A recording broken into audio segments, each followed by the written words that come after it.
Good morning. Today, 10th July 2025, Thursday. Wisdom of word of God morning ડિવોશનમાં આપ સર્વનો આવકાર કરવામાં આવે છે અને પ્રેમી સલામ પાઠવવામાં આવે છે. આજે સવારે આપણે નીતિવચનોના પુસ્તકમાંથી એનો 13મો અધ્યાય અને એની 14મી કલમ તરફ દૃષ્ટિપાત કરવા માગીએ છીએ અને એ સંબંધિત ટૂંકું મનન પણ કરવા માગીએ છીએ. પ્રોવ્સ ચેપ્ટર 13 વર્સ 14 અને પ્રભુનું વચન આપણને આ પ્રમાણે કહેશે: મોતના ફાંદામાંથી છૂટી જવાને માટે જ્ઞાનીનું શિક્ષણ જીવનનો ઝરો છે.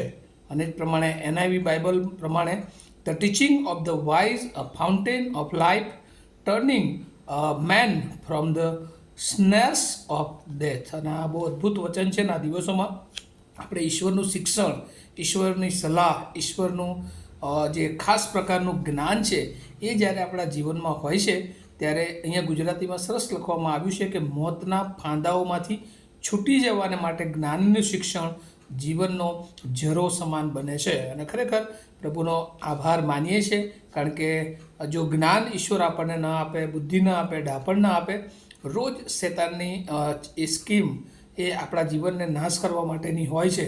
રોજ આપણે ઘરની બહાર નીકળીએ, કામ કરીએ ત્યારે શેતાનની એ જ ઈચ્છા હોય છે કે આ વ્યક્તિનો અથવા તો આ જીવનનો એ નાશ થાય અથવા ઈશ્વરથી દૂર થાય.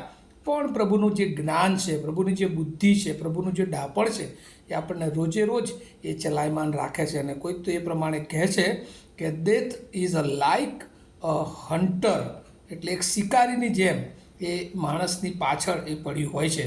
અને જો ઈશ્વરનું જ્ઞાન આપણી સાથે ના હોય તો આપણે શેતાનના એ ફાંદાથી બચી શકતા નથી. અને એટલે આજે સવારે પ્રભુનું વચન આપણને કહે છે કે જો મોતના ફાંદામાંથી છૂટી જવાનું આપણે ચાહતા હોય તો જ્ઞાનીનું શિક્ષણ એ જીવનનો ઝરો સમાન બને છે. હવે આ જ્ઞાનીનું શિક્ષણ એટલે શું? જ્ઞાન એટલે દેવનું ભય, દેવની બીક.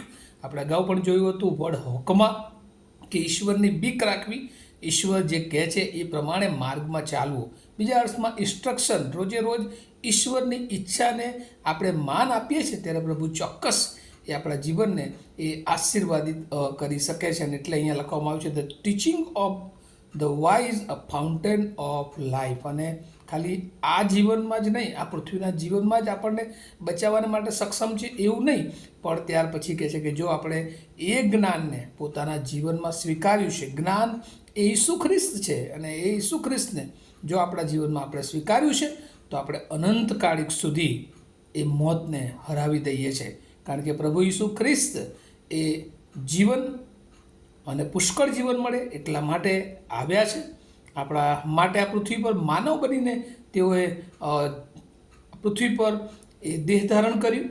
આપણા માટે તેમણે દુઃખો સહન કર્યા અને આપણા માટે આખરે આપણા પાપોને માટે એ વધસ્તંભ પર એ જડાયા. અને એમ ઈસુ ખ્રિસ્તે મરણ પર વિજય મેળવ્યો અને આપણને બધાને કે જેઓ પ્રભુ ઈસુ પર વિશ્વાસ કરે છે, એ જ્ઞાનને પોતાના જીવનમાં સ્વીકારે છે, એ બધા જ લોકોને માટે એ પુનરુત્થાનની પ્રભાતે એ જીવનની આશા. અને એટલે કદાચ આ પૃથ્વી પર સારી રીતે આપણું મરણ થાય, પણ આત્મિક રીતે, અનંતકાળિક રીતે આપણે દેવના રાજ્યમાં પ્રવેશ પામીએ એ યોજનામાં ઈસુ ખ્રિસ્ત અને ઈસુ ખ્રિસ્ત દ્વારા મળેલું જ્ઞાન એ સતત આપણું રક્ષણ કરે છે. અને આજે સવારે એ શ્યોરિટી સાથે, એ ખાતરી સાથે, કદાચ પૃથ્વી પરના વર્ષો થોડા હોય, બીમારી ના હોય, મુશ્કેલીઓ ના હોય, પ્રશ્નો ના હોય, પણ પ્રભુ એ બધાથી આપણને અનંતકાળિક આનંદ, એના મહિમાને માટે, એના દેવના રાજ્યને માટે આપણા માટે રસ્તો તૈયાર કર્યો છે. અને એ રસ્તા પર આપણને ચલાવવાને માટે રોજ પ્રભુ એનું બળ આપે છે, જ્ઞાન આપે છે. અને એક દિવસ એ માર્ગમાં, એ રાજ્યમાં પ્રભુ આપણને લઈ જનાર છે. અને ત્યાં આપણને મરણ એ કશું કરી શકનાર નથી, કારણ કે મરણને પ્રભુએ હરાવ્યું છે. અને એટલે અહીંયા લખવામાં આવ્યું છે કે મોતના ફાંદાઓમાંથી છૂટી જવાને માટે જ્ઞાનીનું શિક્ષણ એ જીવનનો ઝરો છે. અને રોજ પ્રભુ આપણને જ વાત કહે છે કે આપણે જો પ્રભુમાં છીએ તો આપણે અનંત જીવનના વારસદારો છીએ.